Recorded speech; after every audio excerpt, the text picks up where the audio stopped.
and I'm one of your county commissioners, and I have the honor to be the chairman of the TDC. Candace, would you be kind enough to call a roll when you get a minute?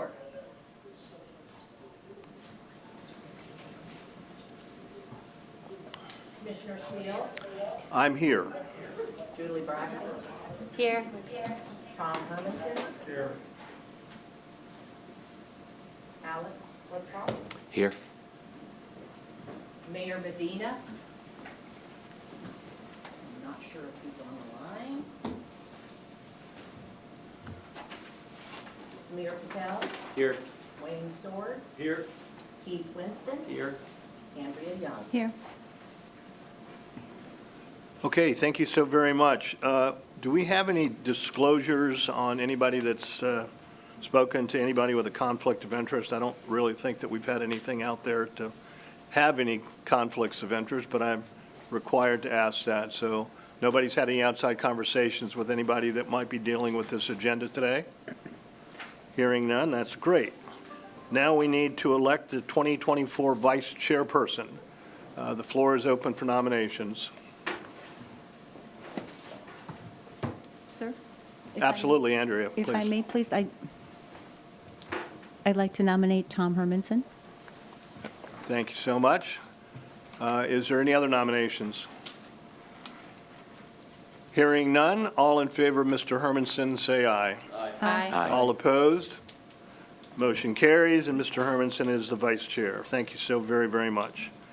The approval of the Tourist Development Council minutes of November 15th, do we have a motion to approve? Or are there any comments in regards to it or changes that need to be made? So moved. Motion by Commissioner Young. Is there a second? Second. Seconded by Keith Winston. All in favor signify by saying aye. Aye. All opposed, nay. The motion carries. Let's talk about the director's report, and then if there's any additional reports, we'll get into that later. Peter, the floor is yours, sir. Thank you, sir. Thank you, Mr. Chair, and welcome back, and welcome to new members. Glad to see everybody here. Some housekeeping really quick. In front of you, you have a conflict disclosure form. If all the members wouldn't mind filling that out and turning that into Candace, we would greatly appreciate that. County Attorney's Office asked us to do that. Also in front of you is our latest tourism journal for 2023 year. We just got this hot off the press. It's chock full of lots of great information and studies that have been done this year, and a lot of insight into tourism types of activities that we've had going on. So it's more of an internal magazine for people in the tourism industry, so I think hopefully you'll find it of interest.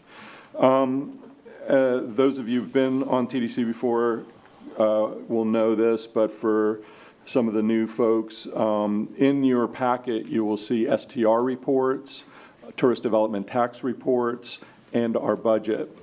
If there are any items specifically of interest or any questions, I'll usually cover them in my director's report. I don't have anything really special, outstanding to talk about there. There was a few other things I wanted to cover, but if there are any questions, I'm happy to answer those at this time. Budget-wise, we just finished our first quarter. Fiscal year started in October, so we're just getting into some of our heavier spending in the spring from a marketing perspective, and a lot of the other, you'll see a lot of the other budgets. There haven't been a lot of spending yet out of there, but there will be. Other than that, there wasn't a whole lot to report on that. December TDT looks like it's tracking pretty close to last year. It might be down just a touch, but we don't have that report yet, so we'll send that out when we get it. Also, for those of you that don't get our weekly newsletter, that's usually where you'll see like TDT reports and other weekly STR reports get put in those. So if you're not getting those for some reason, please let Candace know, and we'll make sure you get that weekly newsletter. It comes out on Fridays. I wanted to take just a few minutes to talk about the committees, the subcommittees, and the board's or the council's responsibility for next meeting. We are going to ask that you bring all of your nominations to to the February meeting, and we're going to talk a little bit about the different committees, what they do, et cetera. On page 30 in your packet, we included the TDC's operating procedures manual, and within that, there's some descriptions of the subcommittees, and we took a stab at kind of trying to streamline them a little bit and standardize the formatting for them. Some of the things that were in the old OPM didn't really reflect what the committees were doing anymore, so I wanted to make sure that we had that up to date. We're not going to ask for a vote on this today, but probably in February when we get into it, we'll ask for that. So if you wouldn't mind reviewing that between now and next month, and I think that would be really helpful. It also might be helpful in terms of trying to select any subcommittee members. And if you have, by the way, if you have any difficulty coming up with subcommittee members, if you have a committee and you're not sure, if you can find somebody, reach out to our office. And we often have people who've raised their hand and said, hey, I'm really interested in cultural, or I'm really interested in capital, and we'll have a list of those people, and you can kind of look at them and see if those might meet your requirements. But other than that, if you wouldn't mind, there's one person for each committee, and of course, Mr. Chair, you will be also selecting the chair people for each of those committees from this council. So whenever you have those appointments, I can send that out to the TDC so they know that they're going to be chair of a particular committee or not. The other thing, I just going through and maybe taking this one committee at a time, there's different issues this year that each committee will have to deal with. And I thought I'd quickly just kind of go through that, and then from there we could have discussion, and Mr. Chair, if you want to hold all public comment to the end, we can do it that way. That'd be great. So for the marketing committee typically reviews the marketing plan. We had some significant changes to the plan right towards the end of last year. So we're going to be working off the existing plan and trying to update that, and the committee will help us kind of give us some guidance on that. So that's going to be a big ask for them this year. Will be a big focus. Will be the market committee focusing on that plan for next year, and then ultimately we submit that usually in August to the board. So it'll come to the TDC in July, and then it'll go to the board in August. So we'll have several meetings of the marketing committee. And by the way, Laura Beebe is our new marketing director. If you haven't met her, she attended her first TDC meeting last November, but this is her second one. So we're going to be working with her and her team to help put that plan together along with the marketing committee. On the cultural committee, there's a number of issues, as most of you are probably well aware. The cultural committee had most of its funding shifted by the board recently, and so most of the funding that's in that bucket is going to the lifeguard program. I've got some thoughts, and I know everybody probably does, on what do we do with the different grants that we had in that program previously.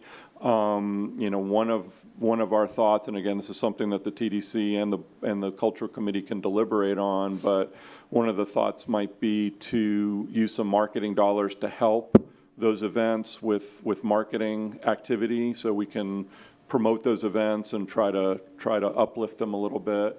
So that's something that we could certainly look at doing. But I don't believe, looking at the budget for next year, which is it's a little early for doing that, but if we're moving about, I think it was $935,000 was being moved out of that budget. I think there's only going to be probably maybe $100,000 if we're lucky in that account. So we'll definitely need some marketing dollars to help with that if that's a direction that the TDC would like to go. So I'm just going to leave it at that unless there's any particular thoughts or discussion on that topic from the TDC level, and then we can certainly hear from the public at the end.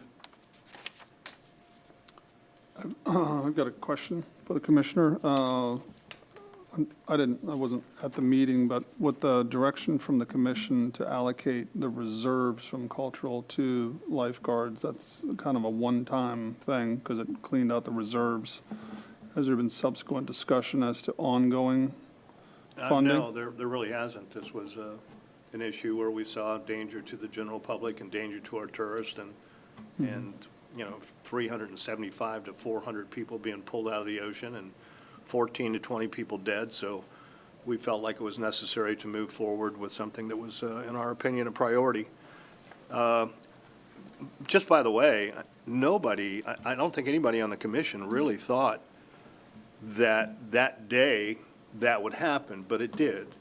And it's good that it happened because, now we have a tremendous good presence for the tourists that are coming in. They're going to be safe, I think, and we've got a lot of other good things that have happened there. Ron Johns just gave us $80,000 for a storage facility for the lifeguards on the beach that will be able to store their ATVs.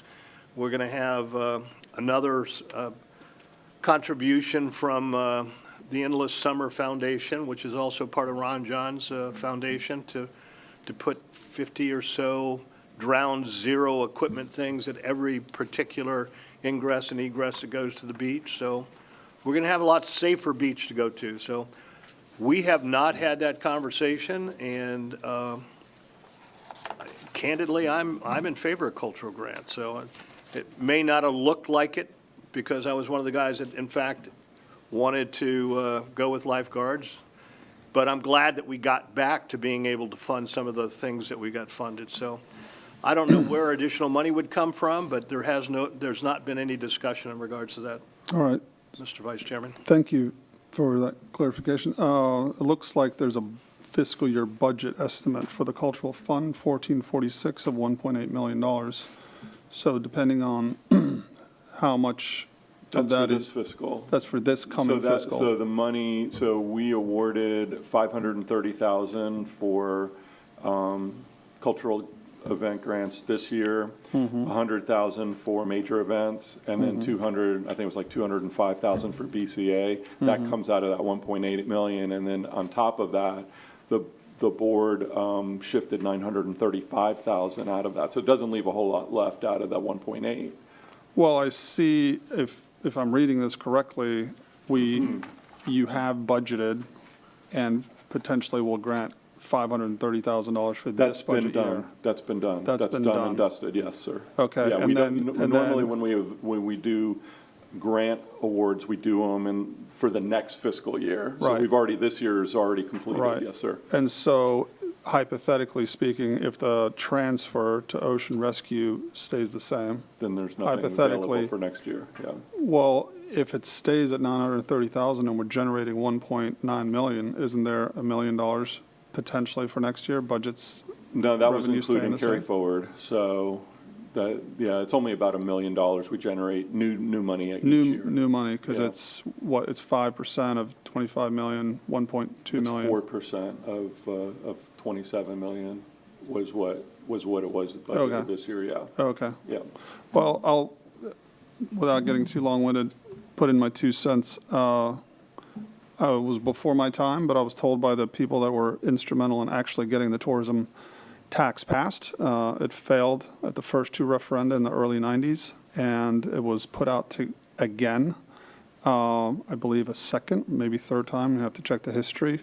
And as part of that negotiation, one of the things to bring the electorate along was the promise that some of the money would, remain within the county, not just be used for marketing outside. And a big consideration in that, and a lot of the people that helped carry that baton in order to get the bed tax passed was the cultural community.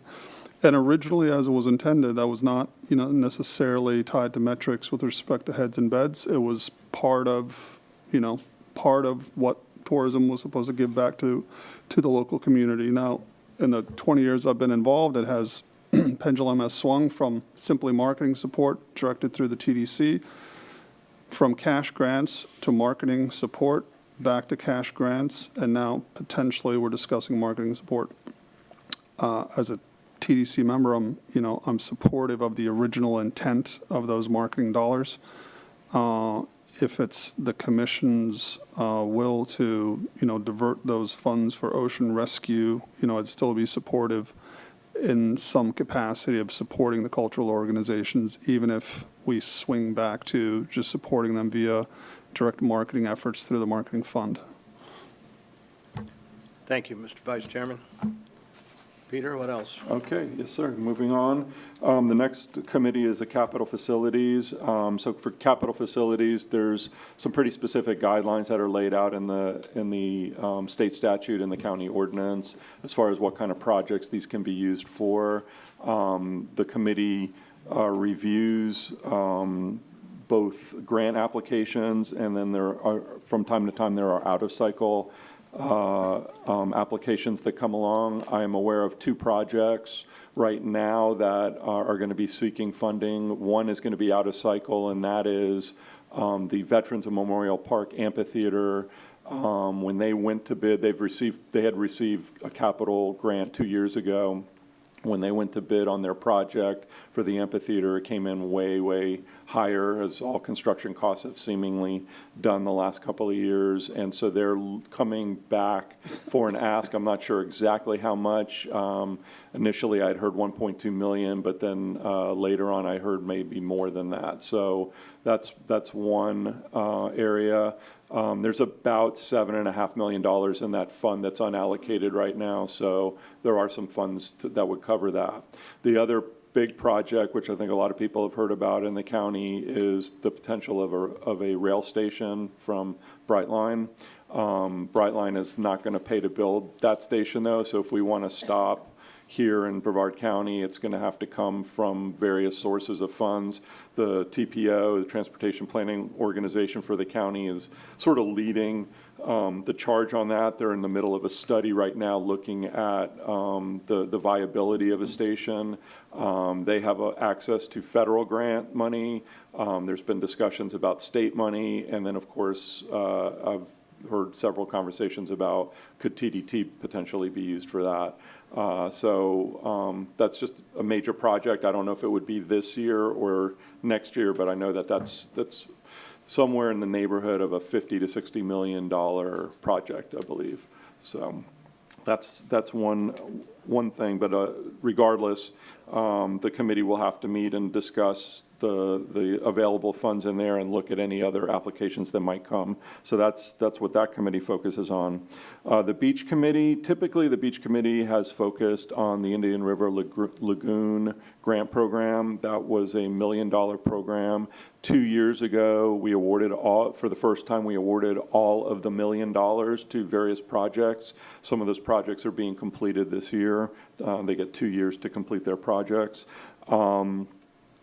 Last year, as you might have remembered if you were around, there was a number of storms that hit late in the season and damaged the beaches pretty significantly, especially on the south side of the county. And we were asked to use pretty much all of the funds that were in that account, in the beach account, including the reserves, for that project. That project's being finished up this year. The good thing that happened this year is there was a planned project for the mid-reach, which is everything south of Patrick Space Force Base down to about Melbourne Beach. That project was going to be about a $75 million project, and we were asked to contribute somewhere in the neighborhood of $8 million for that originally. Because of the damage that was received, the Army Corps of Engineers was able to leverage FEMA money, and as a result, are not asking us for our $8 million match. So we were able to put $8 million back into the beach reserve in that account. So the question on the table for the subcommittee and for the TDC will be, do we reinstate IRL grants another $1 million? Do we do that again for next fiscal year? Or do we just hold on that? So that'll be a question coming to the committee and to the TDC on that one. Okay. And then finally, sports. So the sports committee, we within the marketing budget, we usually carve out some funding for sports programming. These are events that, basically are measured by heads and beds. Last year, we changed the grant guidelines a little bit to where it was very specifically $15 per room night. So if you had 1,000 room nights, then you would be eligible for $15,000 in grant funds that you could use to help run your event, market the event, pay for facilities, whatever needs you might have for that. What we're trying to do in the past, we've had 2 different cycles. One for the first half of the next fiscal year, and then for the second half of next fiscal year, we're going to consolidate that into one cycle, so it'll just be a lot easier, just have everybody come and get, fill out their applications at one time and have the committee review at one time. So I think that'll help streamline it. The other thing that we're looking at potentially is having what we call a Tier 2 grant award, which would be for smaller events that maybe they're bringing, spring training, or they're bringing lacrosse teams down to do training, or rowing teams. We get a lot of rowing teams from up north coming to do training during the winter. And what we would do is we wouldn't award them the grant directly. We would just pay for their facilities, or pay for, if they needed to use the fields, or if they needed to use one of our parks, then we would pay for it through that, and those would be for $5,000 and less. So that's a new turn that we're going to try, see if it flies, and if it works well, then that could be something that we could do going forward. So that's, Mr. Chair, that's really it as far as what each committee does and some of the things they're going to have to address in the coming year. I'm certainly happy to answer any questions. Thank you, Peter. I appreciate it. I guess under board reports, we're probably not going to have any, but is there anybody that has a board report that needs to be heard? Because I don't even think the boards have been, committees have been set up at this particular point in time, so. Well, they're not, but I have a comment regarding cultural. Absolutely, go ahead. Okay. I don't know if any of you saw in the newspaper, but it's regarding the Orlando TDT. And they are putting $400 million. Now, I realize their numbers are not our numbers, so these are just their numbers, okay? And they don't have lifeguards. We know that. So they're putting $400 million into their stadium alone, just $400 million to upgrade Camping World Stadium. Another $226 million for improvements to the Kia Center, which used to be known as the Amway Center. They're taking $15 million from their Visit Orlando group, and that $15 million is going to sports and culture. And they are ramping up what's in their own county. So when the tourists come in their own county, they can handle them, but they have things for them to do when they get there. We're always fighting or competing with Orlando for the tourists to come here. We want them to stay here, fly into our airport, stay at the beaches here, and then visit the park. That makes perfectly good sense to me. Why do it the other way around when Orlando is so crowded already? Wake up to the ocean at your feet, go to bed at night listening to the ocean. It's wonderful. So this is, my point in this is the strong commitment that Orlando is making to their TDT to support like this. These are big numbers. I know our numbers are quite that big, but they can be. In the future, I'd like to see Orlando pull up their phone or whatever they're using then and say, well, let's see what Brevard's doing. I mean, after all, they're on the ocean. We're not. They're on the ocean. They have an aquarium. Well, of course, it makes sense if you're on an aquarium. Why don't you? If you're on the ocean, why would you not have an aquarium? That's only common sense. But also, we're the Space Coast. Why don't we have an observatory? I know Eastern Florida used to have sort of an observatory there, but it wasn't tourism focused. It wasn't open. I would think that it would make perfectly good sense that we would have one here. Bring people here, give them things to do when they are here, support the arts, support the culture that we have, and that will grow. So people, when they're not at the beach, I mean, January's been kind of a cold, rainy month. Not very good for the beaches, but we still have people here, and we need things for them to do, so we need to support the culture. I would hope that we always have room to have the cultural grants. These people work very hard at putting these events on, but we don't need them to compete with one another. We need unique, entertaining things for people to do when they get here. Kids get bored quickly, they want to move on, they want to go to the theme parks. A theme park, well, I don't know if you would call it a theme park, but it's called Meow Wolf. Many of you might have already heard of Meow Wolf. If you look that up, it's a very exciting entertainment center. Things like that would come here if we had a year-round tourism supply to support them. They can't just prosper when we have the tourists here. They have to be supported all the time. So I just wanted to make a comment on it that I would like to just show very strong support for the culture, for the sports and the cultural that we have here, and keep it growing, because it's not going to stop. It's just going to grow more. This is a great place to be. Thank you, Councilwoman. Thank you. Anybody else have any comments on this? Samir, you have something you want to say? Yeah, just a quick comment. I'm just trying to get up to date on. Is your microphone on, Samir? Can you hear me now? Yes, thank Yep. you. So on the cultural committee fund, where it says transfer 1441, the 934,000 was transferred for the beach rescue for the lifeguards. That's what that was. Correct, yes. And then if you go to the beach fund, we got $8 million in reserves. Why so high? Peter? So, yeah, in 2021, we had built, at the request of the TDC, built that reserve up to $8 million. And then in 2022, we had those two storms that hit, and we ended up spending all of that down. Fortunately, due to what I was describing, where the Army Corps of Engineers did not ask for their match, their federal match for the project that's now going on the mid-reach beaches, we were able to put that $8 million back into the reserves.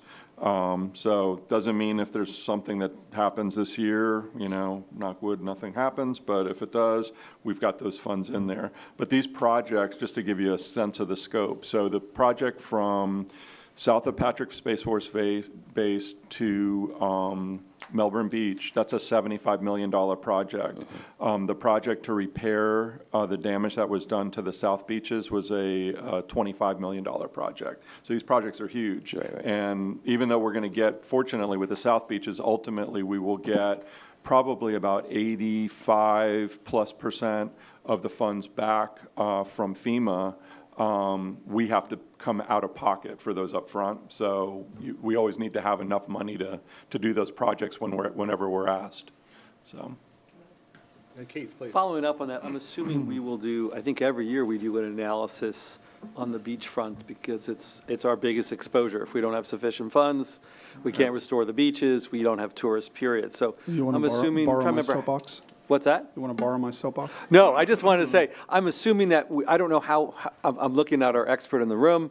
I don't know how often we do that sort of analysis. Yeah, usually, we have been doing it annually. Obviously, it was a weird year last year. It was a little hard to do estimates when you were spending all the money out of the account. But we'll get back to doing that. And part of the beach committee meeting, we'll have those estimates for them. But we're required by the Army Corps of Engineers as part of our contract with them. It's a 50-year contract, actually 2 contracts with them, but we have to show them that we're going to be solvent, right? In 50 years or 40 years, 30 years, we have to show them we're going to have money in that account. So that's why we do that estimate. As I stated, that account was zeroed out last year, so it took us, it took us to this year to get those funds back into the reserve, and then we'll do an estimate again and see where we are going forward.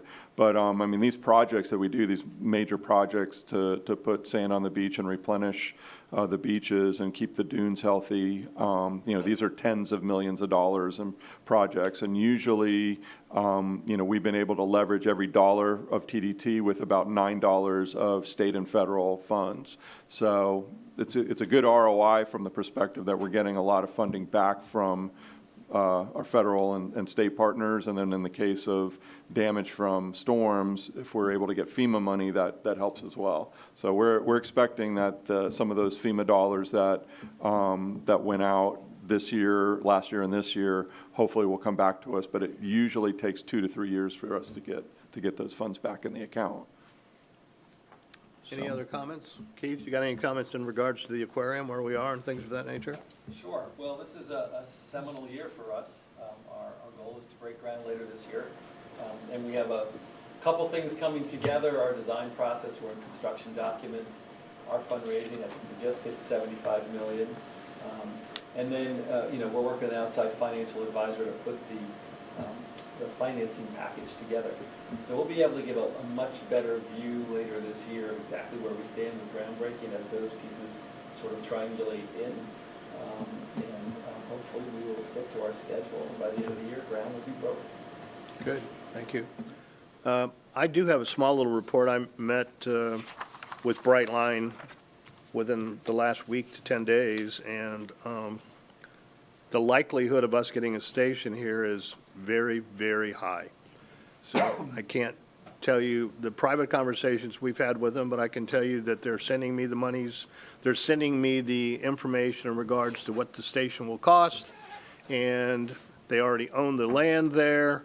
There's a million reasons why it should go at the Cocoa Curve, and in my opinion, we're going to end up getting a station as long as we can end up paying for or contributing towards that station. I think the station's going to be right around $50 to $60 million. They're talking about already being able to get up to 40 million of that $50 to $60 million from the federal government and a variety of other issues. So looks very, very, very promising. And oh my God, you want to talk about something that's going to help the aquarium. You want to talk about something that's going to help the port. You want to talk about something that's going to help the space shots. There, in my opinion, this is the most important thing that could happen to Brevard County in a long period of time. I mean, it's just huge. So keep your fingers crossed. I'm going to have another meeting with them in the next 2 weeks. They're talking about appointing me to be their fundraising chairperson, and I went, oh, joy. How exciting is that? But anyway, there's a lot of people that I think that are out there that would be interested in helping us get whatever amount of monies that we need to get to say to them, hey, we're ready to go. We're ready to go, money-wise. Keith? Mr. Chairman, is that the history of these other stations, that there's been a local match? And do you have, I mean, I'm assuming they're going to give you the history of their other stations and what the percentage local match is, because I'm just not aware. No, that's not the history. That's It what I is was in wondering. some of them have that, but here's what the history was. You want a station here, you bring me the money. And they had to bid to get the stations there. So what we're seeing now is the federal government stepping in. They're seeing what Brightline is doing, and they're going to be running it from here all the way over to Tampa at some particular point in time. So very exciting stuff. But the participation by the cities or the counties that where the station goes, absolutely. Every county or every city is going to have to participate. Now, what they have to contribute, I don't know. I wasn't involved in any negotiations. All I'm involved with now is getting them the information they need, putting out the information that I can put out to the closed door situations from TDC and the county commissioner. So you have some information today that's probably exciting and new to you. I hope it is, because it's exciting and new to me, and hopefully we'll get it. Now, anybody else have any comments before I call Martha up? Martha, let's go to public comments. Martha, come up, please. You have 3 minutes. Nice to see you, Martha. And you all too. Thank you very much for having us here this afternoon. I am Martha Pasaro. I'm a member of the Native Heritage Gathering, which produces the Native Rhythms Festival annually, as well as the recording secretary for the Museums of Brevard, a group of 22 organizations within Brevard County that attract tourism and bring people in for a variety of different reasons. And a few of them are here with us today. We have our historic homes, we have our surf museum, we have our Vietnam Veterans Museum, and more. And we even mentioned the Veterans Center on Merritt Island, where we're building the amphitheater and the projects that are going on there and potential for future. But we are here today, we've had this great fortune of being part of several organizations who've greatly benefited from the funding over the last decade from the Cultural Support Grant Program and its various iterations.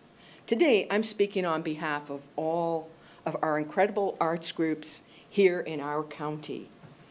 Our hardworking Tourism Development Council Cultural Committee spent many meetings and hours crafting a grant application with many meticulous revisions focusing solely on heads and beds to satisfy the directives set forth by the TDC and our county commissioners. This program has been altered every year for the last 5 years, slowly cutting out many of the smaller arts organizations who make our community better and enhance the quality of life. We haven't even made it through a complete grant cycle since to share and analyze the results of our impact on our community and tourism.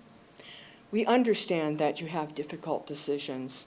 That being said, we graciously ask that you keep this program intact, even if it means reducing the overall funding amounts. We all know once a program is withdrawn, it's exponentially more difficult to bring it back. The arts are a major aspect and agent of economic development and tourism in our county. Business leaders, property developers, tourism officials, and community planners have joined with parents, educators, and civic leaders to promote public policies that strengthen the arts.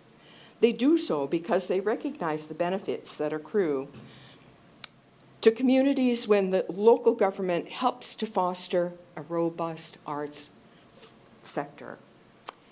And for the third time, the state government has tallied up the arts and culture contribution to the state's economy. So it turns out that our sector, arts, music, theater, and museums, one more thing, generated $5.8 billion of economic activity, including $2.9 billion by nonprofit arts and culture organizations. Thank you, Martha. We appreciate Thank it you. very And I much. ask us to look at our board of the vision of Brevard County and see how the arts fits into culture on each one of the bulleted points. Thank you very much. Thank you. And from our festival, we had a gift. We didn't get to see the grand opening, but we have a token of our esteem, and thank you very, very much for funding us this year.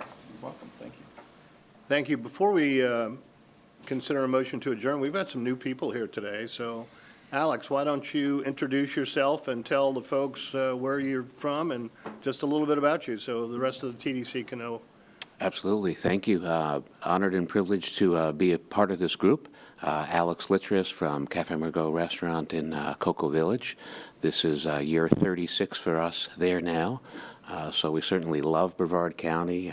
We love the Cocoa Village area, and hopefully I can be a part of assisting some of these committees and just assisting with whatever I can do.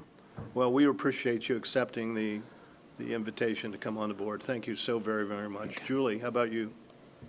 Good afternoon. I'm Julie Braga. I'm the general manager of the Residence Inn in Melbourne, and I did serve on the TDC formerly, and I was the past chair of the Beach Committee. I don't think I'm the expert in the room, but honored by that and flattered. We work very hard on that, and so I've been involved in various committees in tourism over the last 25 years here in Brevard County with my career solely. I just celebrated my 25th anniversary with Marriott International, so it's a big milestone. But I'm honored to be here and back serving the TDC. You came with very high recommendations. We appreciate your past service. you. And I think everybody today was very pleased when you walked in the door. So Thank you. I'm honored to be back. thank you so much. Laura, do you want to talk a little bit about where you've been and how you got here real fast, if you would? Sure. Let's see, I think I'm already on. Yeah, I'm Laura Beebe. I came from the Alabama Gulf Coast, where I was with the CVB there for 10 years. I served there as communications manager and marketing director for several years. So, happy to be on the team and part of this organization.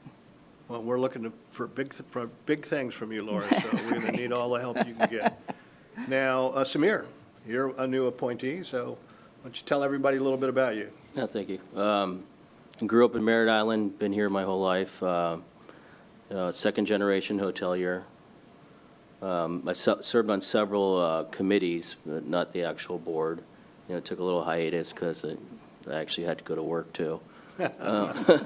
But I think this is an important committee, you know, to actually support the tourism industry, try to keep heads in beds. You know, we do have competition with other areas of the county. Florida is booming right now.